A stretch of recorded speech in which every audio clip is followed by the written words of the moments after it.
그럼에도 그걸 아는데 민주당에서 계속 왜 질문을 합니까, 그렇게? 그러니까 예. 이제는 기본적으로 장관이잖아요. 장관. 예, 예. 장관에 대한 기본적인 질의를 할 수 있는 거잖아요. 다양한 예. 문제에 대해서. 그런데 다양한 문제에서 질의를 하면 자꾸 동문서답을 하잖아요. 동문서답도 참 고귀한 표현입니다.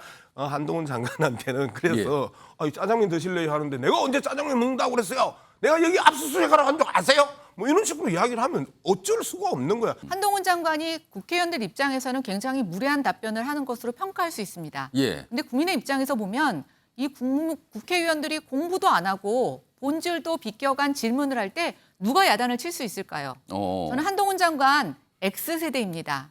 이제 국회 바뀌어야 된다고 생각해요. 예. 그냥 의원들이 장관들 불러다가 호통치는 그런 정치 질의 문화 이제는 없어져야 된다고 생각하고 한동훈 따박따박 받아치기. 요새 국회 대정부 질문이 있죠. 오늘도 있는데 그때마다 한동훈 장관, 민주당 의원들이 많은 질문을 하는데 이렇게 따박따박 뭔가 받아치는 모습이다라는 평가를 받죠. 그런데 이런 모습 자체가 국민의힘, 여당인 국민의힘의 득이 될까 짐이 될까? 이건 무슨 소리일까요? 득과 짐. 어떤 판단 여지가 들어있는 이런 질문이 들어간 제목인데요. 자, 그럼요. 이와 관련해서요. 먼저 오늘 있었던 여러 가지 모습이 있는데 그 목소리부터 좀 들어보겠습니다. 저는 하여튼 한동훈 장관의 그 말솜씨는 그 역공, 허를 찌르기, 또 대담한 사실 왜곡 그런 점에 있어서 타의 추종을 불허한다고 생각하고 예. 그런 의미에서 오늘 말하는 걸 보면서 예. 조선 제일 혀다. 조선 제일 합니다. 덕담하신 걸로 생각하고요.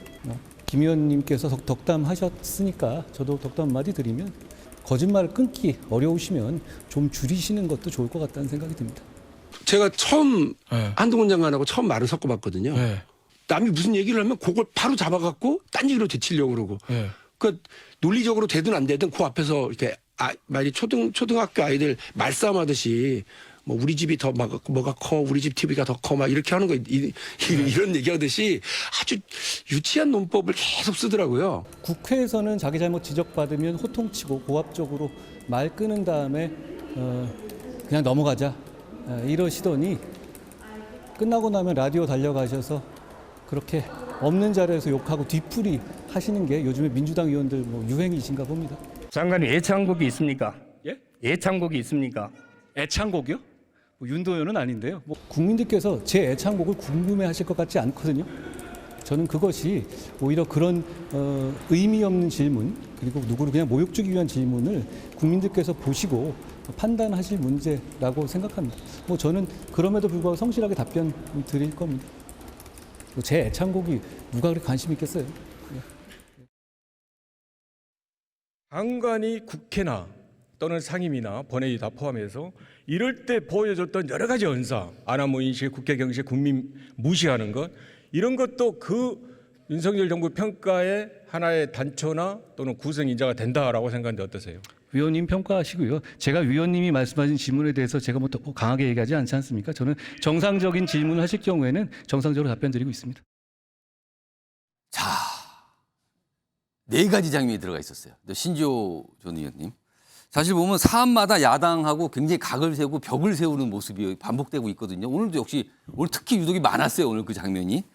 자, 한 장관의 이와 같은 모습. 집권 여당인 국민의힘에 이게 득이 된다고 보십니까? 아니면 조금 부담이 된다고 보십니까? 어떻게 판단하세요? 그건 뭐 한 장관에 대한 그 답변 태도에 대한 국민적 평가가 있을 거라고 보고요. 지금 뭐 워낙 우리 정치가 이제 두 동강 나왔고 양극화돼 있다 보니까 이제 국민의힘 지지층에서는 열광을 할 거고요. 뭐 민주당 특히 개딸들은 아주 혐오의 대상, 극혐의 대상으로 삼을 거고요.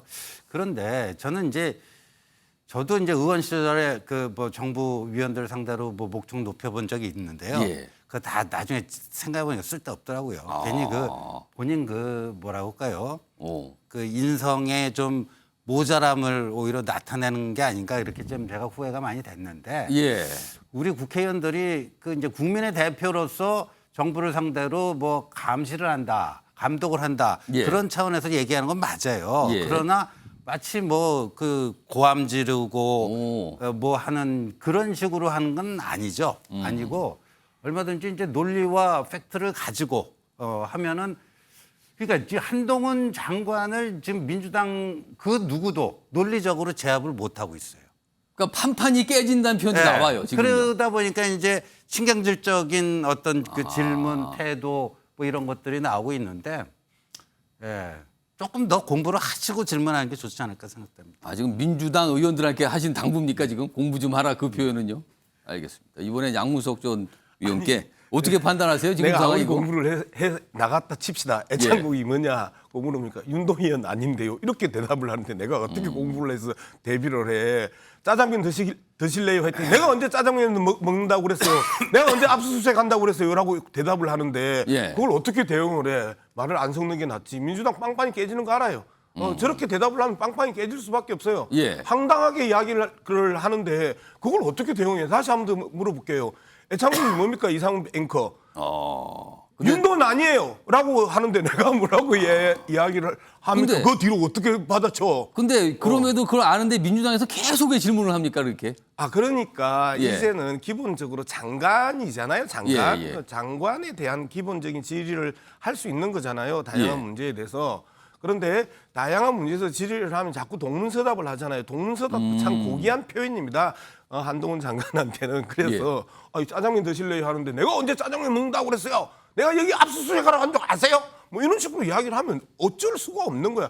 판판이 깨지고 절기고 한동훈 장관은 절기고 그리고 댓글에 이런 표현이 나와요. 예. 국립중앙방구성님이 그 댓글 이름도 참 재밌어요. 국립중앙방구성님이 깐족 이런 표현들이 나오거든요. 저렇게 하면 어느 국민이 좋아하겠냐.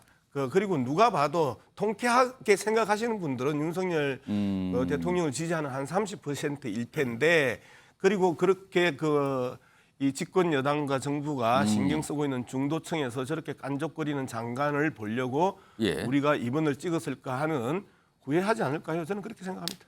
예, 김연아 전 의원. 근데 저는 일반 국민의 입장에서 한번 생각해 보면 예. 대정부 질의가 보통 11분에서 14분 정도 주어집니다. 예. 저 고귀한 질문 시간에 왜 장관의 애창곡이 궁금하죠? 그게 국민의 관심사일까요? 저는 질문의 수준부터 한번 살펴봐야 된다고 생각합니다. 한동훈 장관이 국회의원들 입장에서는 굉장히 무례한 답변을 하는 것으로 평가할 수 있습니다. 예. 근데 국민의 입장에서 보면 이 국회의원들이 공부도 안 하고 본질도 비껴간 질문을 할 때 누가 야단을 칠 수 있을까요? 저는 한동훈 장관 X세대입니다. 이제 국회 바뀌어야 된다고 생각해요. 예. 그냥 의원들이 장관들 불러다가 호통치는 그런 정치 질의 문화 이제는 없어져야 된다고 생각하고 지금 당장은 좀 당돌해 보이고 예. 이게 좀 어색하지만 저는 MZ세대가 노조 문화를 바꿔가는 것처럼 예. 이렇게 70년대 X세대의 장관들이 국회에 대한 정치 또 대정부 질의 문화도 바꿔갔으면 좋겠다는 것에 한 표 드리고 싶습니다.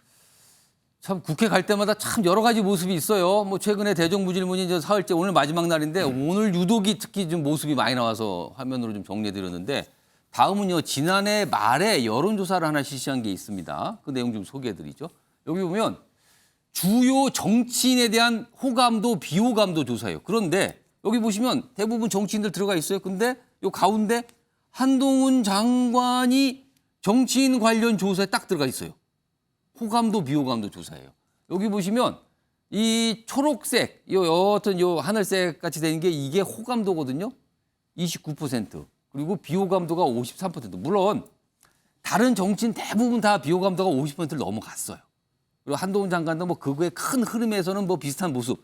그러니까 호감 29, 비호감 53. 이렇게 작년 말입니다. 그럼 작년 말 이게 12월 조사인데 대략 한 석 달 정도 시간이 지났거든요. 그럼 지금 상황은 과연 어떨까? 이게 궁금한데 김영준 의원님. 네. 최근 이 연말 이후에도 한동훈 장관 연초부터 여러 가지 모습들, 특히 국회에 와서 여러 가지 민주당과 이렇게 대립, 충돌하는 모습 많이 보여줬고 오늘도 그 모습이 있었거든요.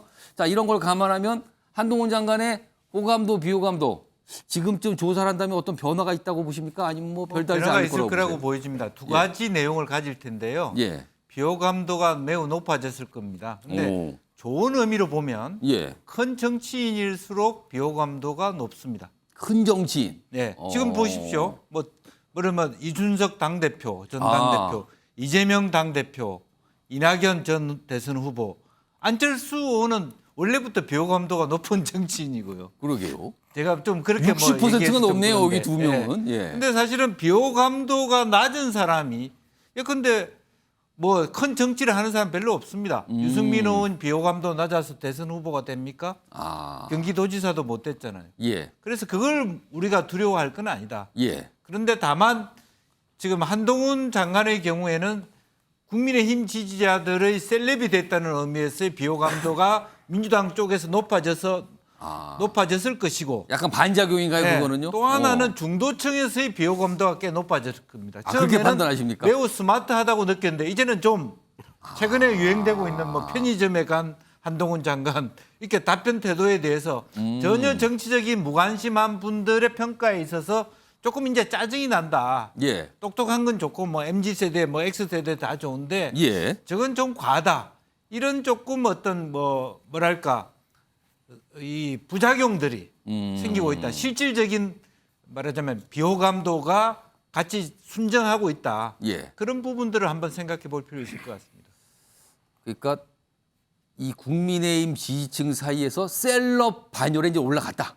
그렇기 때문에 또 반작용으로 예를 들어서 민주당 지지층한테는 굉장히 반감을 사고 있다. 뭐 이런 분석이신데 아마 숫자의 변화는 있었을 것 같아요. 근데 뭐 특히 이거 조선의 제일여 이 얘기 참 회자됐습니다. 이것도 이런 표현을 또 김의겸 의원은 만들어낸지 모르겠습니다만 계속 회자되고 있죠. 자, 이런 가운데요. 오늘 한동훈 장관이 본인의 총선 출마 가능성 이거에 대해서도 얘기를 했거든요. 그리고 구체적으로 어떤 지역구가 오늘 거론되면서 그에 관련된 질문도 받았습니다. 확인해 보겠습니다. 오늘도 송파벽으로 이사 간다 이런 이야기가 나오는데 앞으로 이사 계획은 없으신 건지 확실히 말씀해 주세요. 제가 최근에 송파구 쪽을 가본 적이 없습니다. 말씀드리는 것처럼 지금 나오는 얘기들은 저와는 전혀 무관한 건데 저도 좀 신기한 게 보통 그런 얘기가 나오는 게 뭔가 비슷한 근거가 있어서 얘기 나오는 경우가 많을 거라고 생각했는데 근데 정치권은 그러지가 않네요. 네, 제가 송파 쪽이라는 말 그렇게 구체적으로 말이 나오는 거에 대해서 저도 참 이거 신기하다 이런 생각을 해봤습니다. 야권세가 강한 곳으로 이사진 것 같다라고 얘기가 나왔는데 그거는 오보라고 보면 되나요? 제가 최근에 재산 등록했잖아요. 거기 제 집 주소 나오잖아요. 네, 당연히 아닙니다. 자, 오늘 한 이 언론 시사 프로그램에서 거기 출연하신 분이 뭐 서울 송파병 얘기를 꺼내면서 뭐 구체적으로 이런 얘기가 있다 이렇게 했어요. 그리고 그 외에 그 얘기가 알려지면서 질문을 받고 한 말이 지금 방금 들으신 영상이었습니다. 이런 가운데요. 이 막상 국민의힘의 송파병 당협위원장이 계시거든요. 그분도 갑자기 이제 본인이 관할하고 있는 지역구 얘기가 나온 거예요. 그래서 이렇게 반응을 보여요. 한동훈 전입설 이거 뇌피셜 같다. 힘든 지역이라는 이유로 디스하려는 의도다. 뇌피셜이다. 디스하려는 것 같다. 내년 총선 본인이 송파병 승리로 이끌 것이다. 어디서 지금 그런 소리 합니까? 약간 이런 반응이죠 지금요. 아마 김근식 위원장이 깜짝 놀랐을 것 같아요. 갑자기 왜 송파병 누가 이걸 꺼냅니까? 뭐 이 얘기예요. 이 얘기 좀 해보겠습니다. 예, 김근식 위원도 웃겨. 오락하고 있는데 지금 다큐로 받은 거잖아요, 제가. 그러니까 지금 약간 좀 엉뚱하게 됐어요. 웃자고 한 지금. 말을 갖다가 저렇게 죽자고 달라드니까 오히려 김근식 그 위원장이 없어 보이네요. 본인 지역구니까 아마 지금 민감하게 반응한 것 같아요. 김연아 전 의원님. 당연히 김근식 실제 이런 얘기 위원장... 좀 들어보셨어요? 이런 얘기? 아니요, 저는 송파 얘기는 이번에 처음 들었는데요. 아, 송파 얘기는 처음 들으셨어요? 그러니까 뭐 예를 들어서 이번에 재산 등록상에서 한동훈 장관의 주거지가 이전이 됐다거나 예. 뭐 이런 좀 근거가 있어야 되는데 이 첼리스트 사건하고 비슷한 것 같아요. 도대체 아무 근거도 없이 어느 분의 뇌피셜인지는 모르겠지만 하여튼 이런 소문이 돌았고 저는 민주당 의원들이 한동훈 장관을 굉장히 견제하는 것 같아요. 그러니까 어디 지금 나갈 생각도 없고 주소를 옮긴 것도 아닌데 왜 이렇게 무수한 소문을 퍼뜨릴까. 결국 소문은 소문을 낳고 소문이 또 확산되어서 일종의 스토리를 만들어가는 과정에서 뭔가 좀 얘기를 하고 싶은 게 있는 건가. 자기 지역은 오지 말라는 얘기인지. 근데 이제 뭐 지금 김근식 위원장 같은 경우에는 저 지역에서 오래 당협위원장 하셨는데 뜬금없죠. 갑자기 난 열심히 하고 있는데 이쪽에 온다고 하면 아마 오늘 깜짝 놀랐을 수도 있어요. 충분히 놀랄 수 있고요. 또 약간 불쾌할 수도 있습니다. 왜냐하면 저 지역 어려운 지역이고요. 나름대로 저 지역에서 총선 승리를 위해서 열심히 공을 들이고 노력하셨을 텐데 여기가 언제든지 위에서 누가 바꿀 수 있는 지역이라고 생각하면 본인이 굉장히 섭섭하실 거라고 생각하는데 그럼에도 불구하고 또 뭐 저렇게 언급하실 필요까지 있었겠나. 오히려 당황하는 모습을 들킨 것 같다는 느낌도 들어서 그냥 담대하게 대응하시면 될 것 같다는 생각 듭니다. 내가 승리로 이끄다 이 얘기를 강조했어요. 마지막에는. 예, 양무석 전 의원님. 예, 그 방금 김민아 의원이 이제 민주당이 예. 한동훈 장관을 신경 많이 쓰는 것 같다. 견제한다. 그다음에 신경 많이 쓰는 것 같다. 저는 말을 퍼뜨린다라고 이야기를 하셨는데 팩트 좀 체크 좀 하고 갑시다. 이 이야기는 CBS의 김규환 해설위원인가 그분이 이야기를 한 거죠. 그리고 민주당에서 한 이야기 아니에요. 그리고 지금 윤석열 대통령의 아바타라고 하는 한동훈이 나오면 훨씬 더 민주당에서는 쉽죠. 지금 한 30% 지지율을 받고 있는 윤석열 대통령의 예. 아바타 한동훈 장관이 나오면 얼마나 쉽겠어요. 우리가 민주당이 그 한동훈 장관 제발 나와라 라고 이야기를 하고 있는데 그 부분에 대해서 우리가 견제할 필요가 없어요. 한동훈 장관의 희한한 논법에 의해 가지고 더불어민주당의 국회의원들이 참 그 황당한 일들을 계속 당하고 있고 김연아 전 의원의 표현대로 당돌하게 양문석의 표현대로 깐족하게 하는 저 대화법에 대해서 많은 국민들이 이제 식상해하고 있고 대통령의 언어도 식상해하고 있는데 한동훈 장관 언어는 더 식상할 거 아닙니까? 그러면 우리가 견제할 이유가 없죠. 언제든지 나오십시오. 양무석 전 의원은 민주당은 환영한다. 오히려 나와라 이런 말씀인데 네, 김연아 전 의원님 만약에 한동훈 장관이 총선에 출마한다면 지역구로 글쎄요. 워낙 정치권에서 설왕설래 여러 지역이 꼽혀요. 글쎄요. 이거 약간 조심스럽긴 한데 어느 지역구가 가장 가능성이 높다고 혹시 좀 생각을 하시는지. 이제 지역의 형태에 따라 좀 다양한데요. 예. 중앙에서 인지도 있는 인물이 와서 총선을 치를 수 있는 지역이 있는가 하면 그 지역에 오래 머물면서 지역의 민심을 살펴야지만 민심을 얻을 수 있는 지역도 있습니다. 예. 그런 지역에서 어떻게 선별하느냐라는 것은 만약에 일단 첫 번째로 한동훈 장관에 대한 출마 의지가 확인이 되는 게 먼저 중요하고요.